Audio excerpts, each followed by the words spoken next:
Friends, தமிழ்லேருந்து டிஎன்பிசியில் கேட்கக்கூடிய சங்க இலக்கியத்தில் அறம் என்ற தலைப்பை பற்றி பார்க்கலாம். ஏற்கனவே நான் பார்ட் 1 அப்லோட் பண்ணியிருக்கேன். இப்போ பார்ட் 2 பார்க்கலாம். இரவலர் வராவிட்டாலும் அவர்களை தேடி வரவழைத்தல் ஆடு கோட்பாட்டு சேர்லாதனின் இயல்பு என்கிறார் நச்செல்லையார். பேகன் மறுமை நோக்கி கொடுக்காதவன் என்கிறார் பரணர்.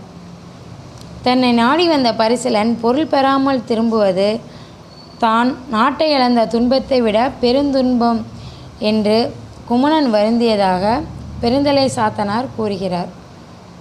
மலையமான் திருமுடிக்காரியை எல்லாவற்றையும் கொடுப்பவன் என்று கபிலர் கூறுகிறார். இறப்போருக்கு ஈயாது வாழ்தலை விட உயிரை விட்டுவிடுதல் மேலானது என்று கலித்தொகையில் கூறப்பட்டுள்ளது.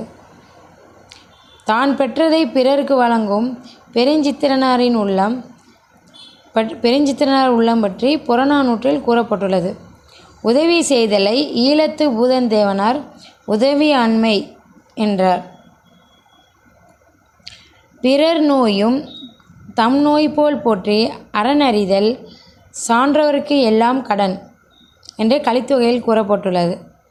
பிறர் துன்பத்தை தன் துன்பமாக கருதி உதவுதல் பற்றி நல்லந்துவனார் கூறுகிறார்.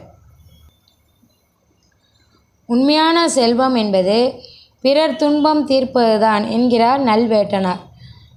சான்றோர் செல்வம் என்பது சேர்ந்தோர் புன்கண் அஞ்சும் பண்பின் வெண்கண் செல்வம் என்பதுவே என்று நற்றினை கூறுகிறது. உறவினர் கெட வாழ்பவனின் பொலிவு அழியும் என்று பெருங்கடுகோ கூறுகிறார். செல்வம் என்பது சிந்தையின் நிறைவு என்கிறது தமிழ் இலக்கியம். நிறைவடைகிறவனே செல்வன் என்கிறது சீன நாட்டு தாவோவியம். வாய்மை பேசும் நாவே உண்மையான நா என்ற கருத்தை பொய்யா சென்னா பொய்ப்படு படியா வயங்கு சென்னா என்று இலக்கியங்கள் கூறுகிறது. நாக்கு ஒரு அதிசய திறவுகோல். பிழையா நன்மொழி என்று வாய்மையை நற்றினை கூறுகிறது. இதற்கு மாறாக பொய்மொழி கொடுஞ்சொல் என்று பொய்யை கூறுகிறது. இயல்பாக அறியும் அரண் முதல் தரம், சிந்தித்து அறியும் அரண் இரண்டாம் தரம், பிறர் சொல்ல அறியும் அரண் மூன்றாம் தரம். Thank you guys. நெக்ஸ்ட் பார்ட்டை அடுத்த வீடியோவில் அப்லோட் பண்ணுறேன். தேங்க்யூ.